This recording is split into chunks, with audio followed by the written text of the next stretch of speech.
Chapter 21. There might be a weird cut in this chapter because I am actively tracking you and your whereabouts because you're going to be home kind of soon.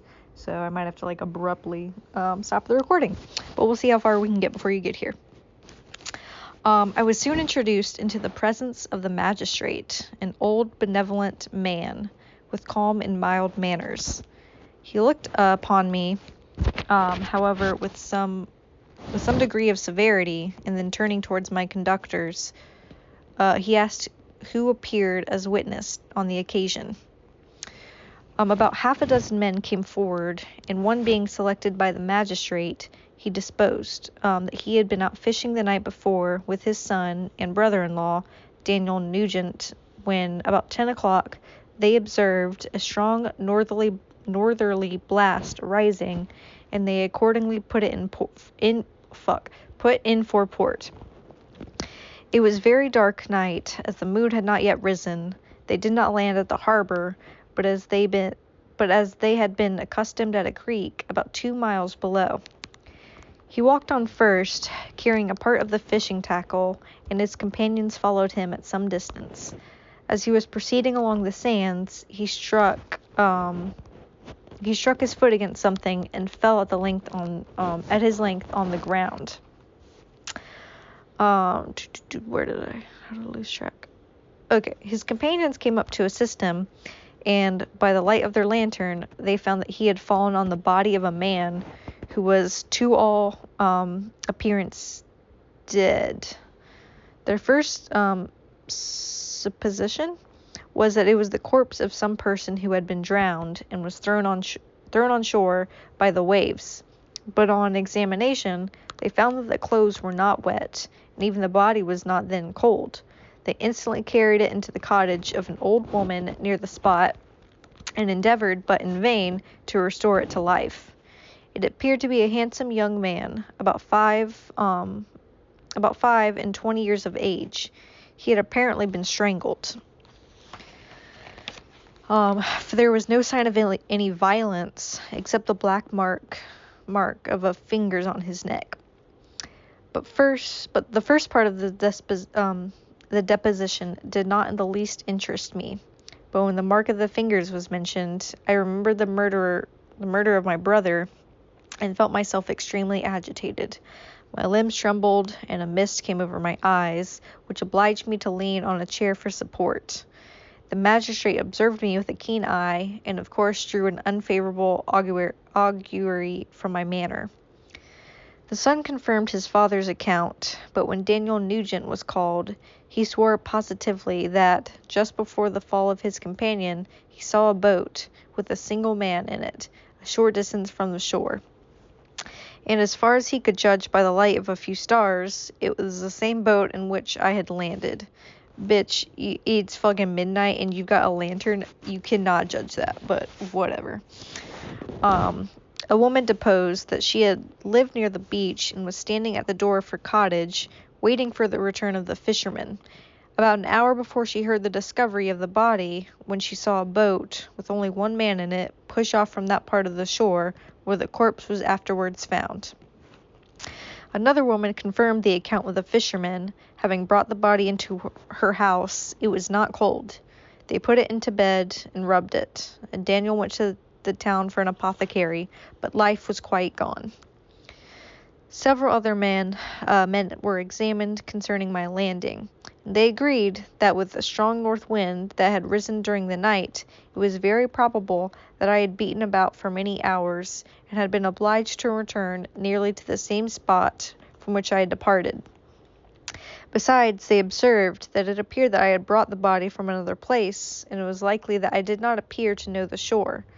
I might have put into the harbor ignorant of the distance of the town of blank from the place where I had deposited the corpse.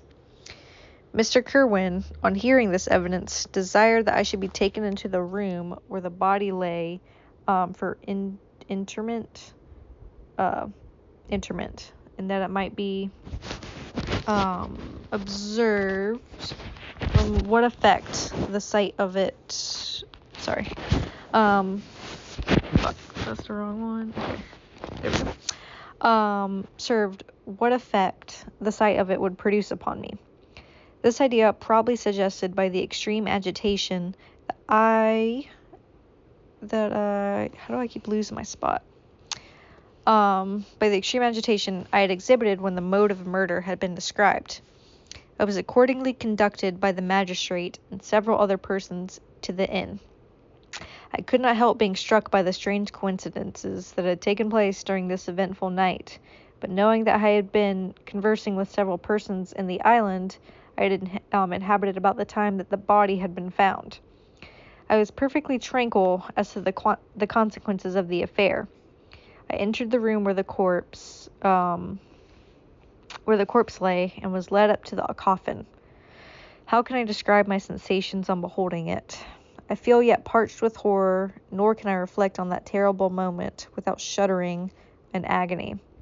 The examination, the presence of the magistrate and witnesses, passed like a dream from my memory, when I saw the lifeless form of Sorry, that actually fucked me up. Oh, okay, sorry, I gotta start that sentence over. Jesus. The examination, the presence of the magistrate and witnesses, passed like a dream from my memory when I saw the lifeless form of Henry Clerval stretched before me. God damn. That fucking monster, dude, he's good at killing people that he cares about. Damn, Clerval was cool. I liked him. I'm not even joking. I still don't love this book, but that plot, like my stomach dropped when I read Henry Clerval. Oh man, alright, that got me. That was a little like Shyamalan twist. Okay, I gasped for breath, and throwing myself on the body, I exclaimed, "Have my murderous machinations deprived you also, my dearest Henry, of life? Two I have already destroyed, other victims await their destiny, but you, Clerval, my friend, my benefactor." The human frame could no longer support the agonies that I endured, and I was carried out of the room in strong convulsions. A fever succeeded to this. I lay for 2 months on the point of death. My ravings, as I afterwards heard, were frightful.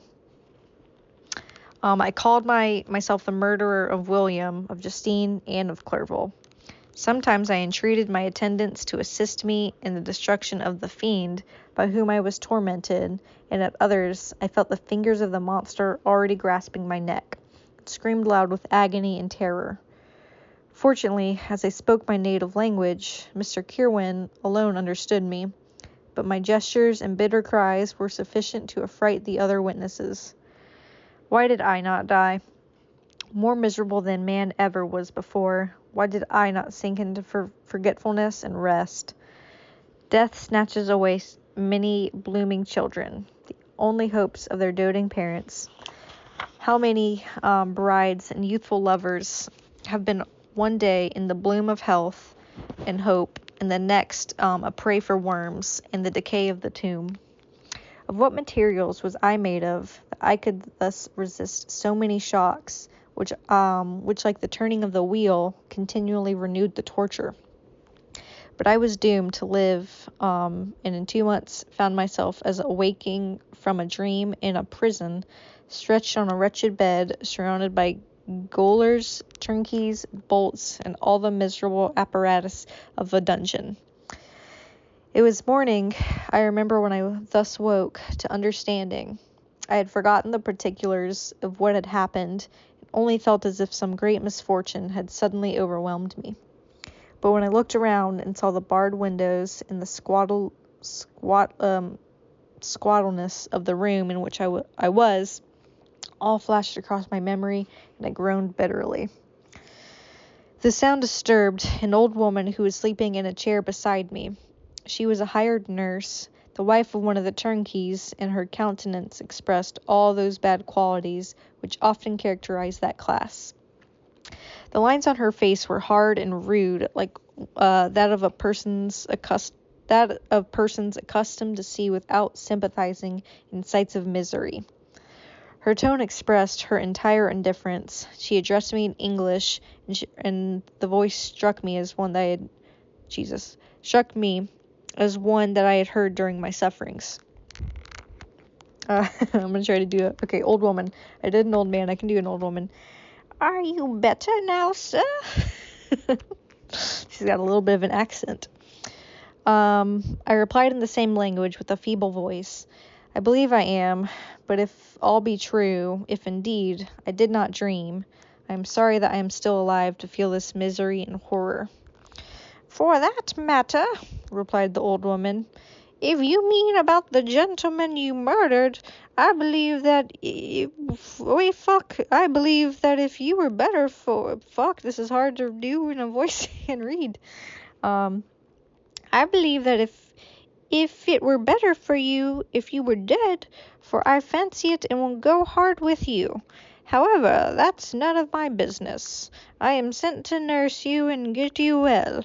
I do my duty with a safe consciousness if it were well, if everybody did the same. Oh boy. I turned with loathing from the woman who could utter so unfeeling a speech to a person just saved on the very edge of death, but I felt languid and unable to reflect on all that had passed. The whole series of my life appeared to me as a dream. I sometimes doubted if indeed it were all true, for it never presented itself to my mind with the force of reality. As the image that floated before me became more distinct, I grew feverish. A darkness pressed around me. No one was near me who soothed me with the gentle voice of love. No dear hand supported me. The physician came and prescribed medicines, and the old woman prepared them for me. But utter carelessness was visible in the first, and the expression of brutality was strongly marked in the visage of the second. Who could be interested in the fate of a murderer but the hangman who would gain his fee? These were my first reflections, but I soon learned that Mr. Kirwin had shown me extreme kindness. He had caused the best room in the prison to be prepared for me. Wretched indeed was the best. And it was he who had provided a physician and a nurse.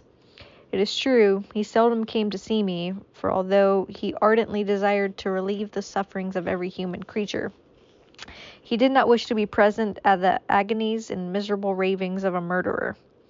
He came, therefore, sometimes to see that I was not neglected, but his visits were short and with long intervals.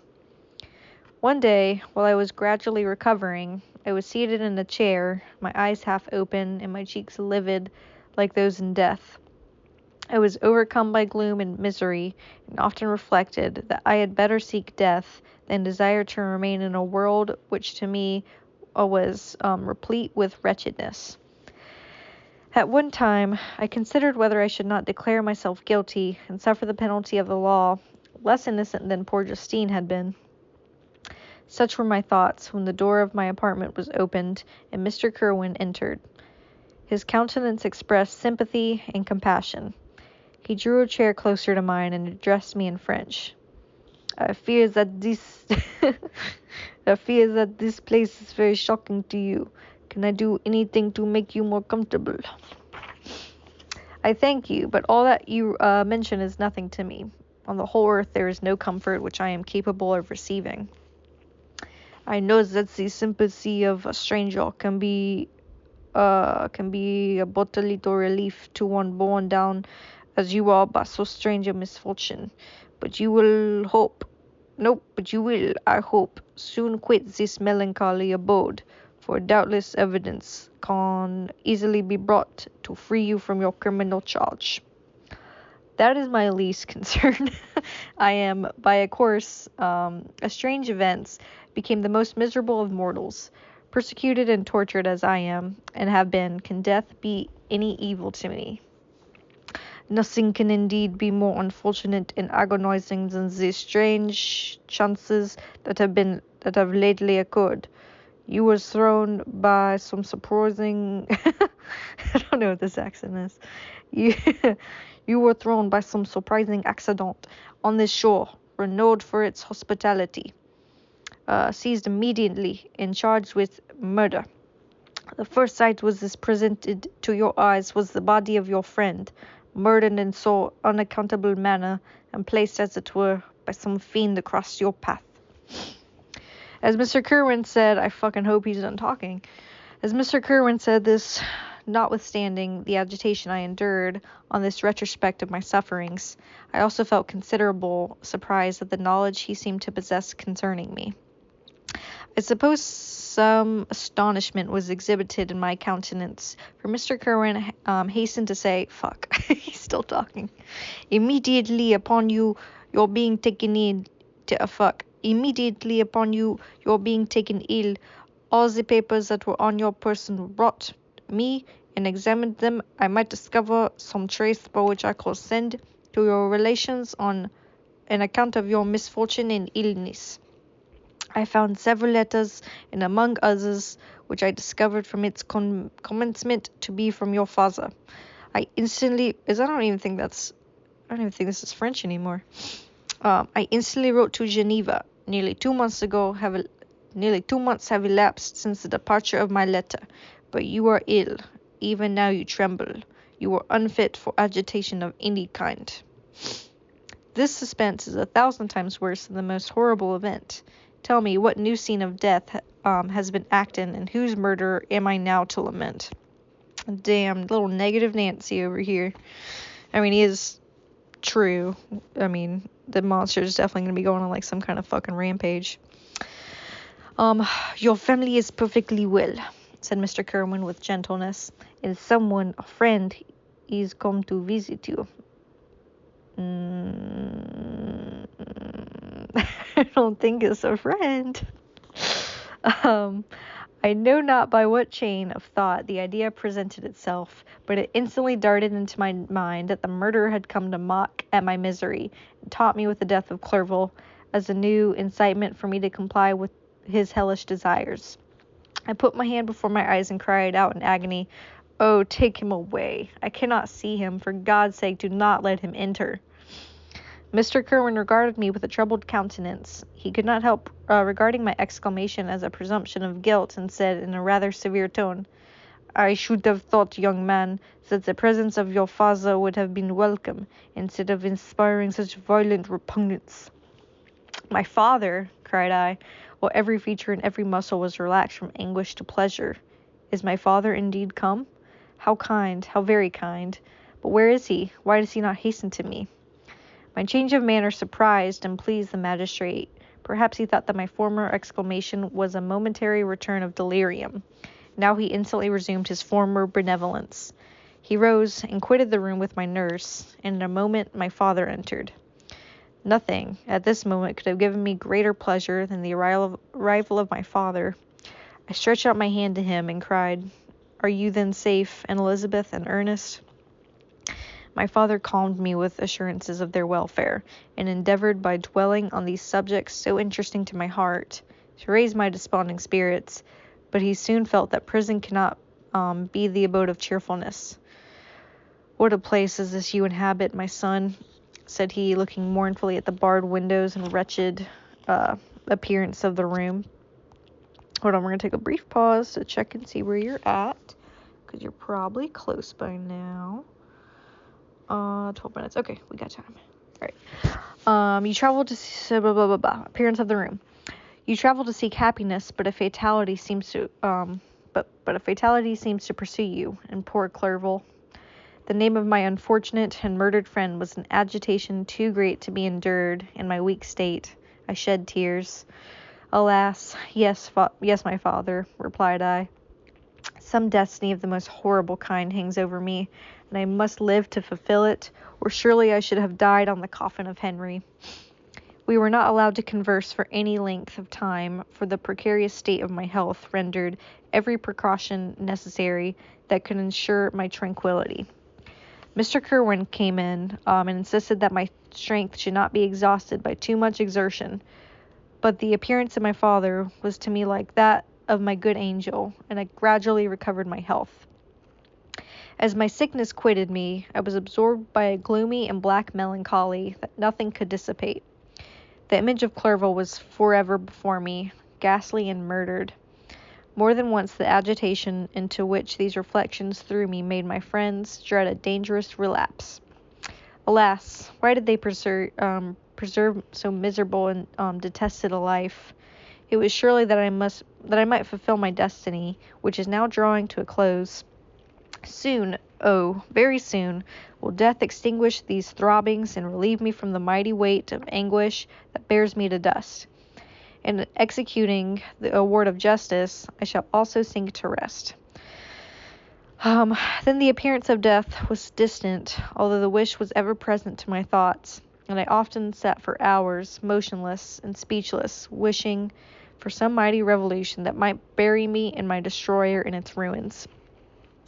The season of the assizes approached. I had already been 3 months in prison, and although I was still weak and in continual danger of relapse, I was obliged to travel nearly 100 miles to my country town where the court was held. Mr. Kerwin charged himself with every care of collecting witnesses and arranging my defense. I was spared the disgrace of appearing publicly as a criminal, as the case was not brought before the court that decides on life and death.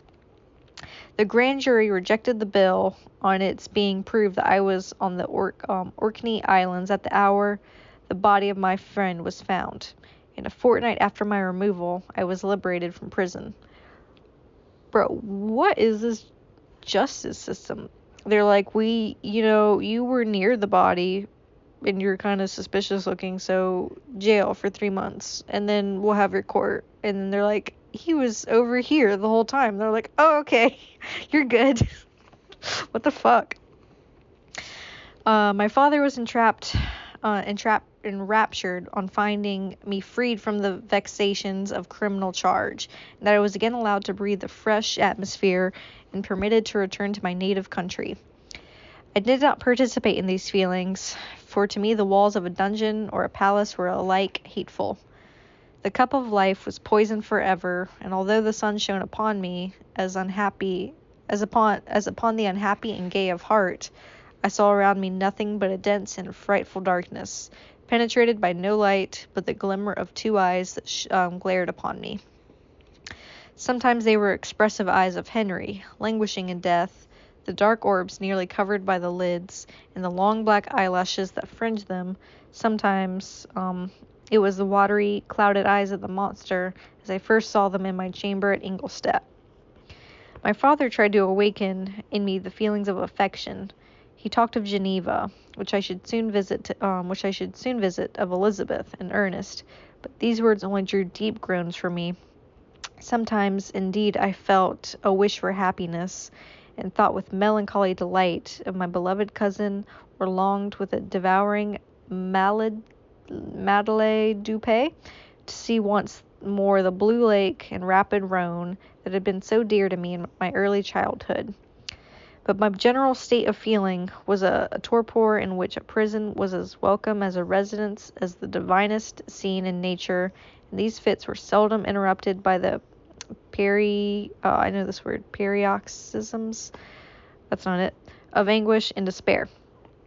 At these moments, I often endeavored to put an end to the existence I loathed, and it required unceasing attendance and vigilance to restrain me from committing some dreadful act of violence.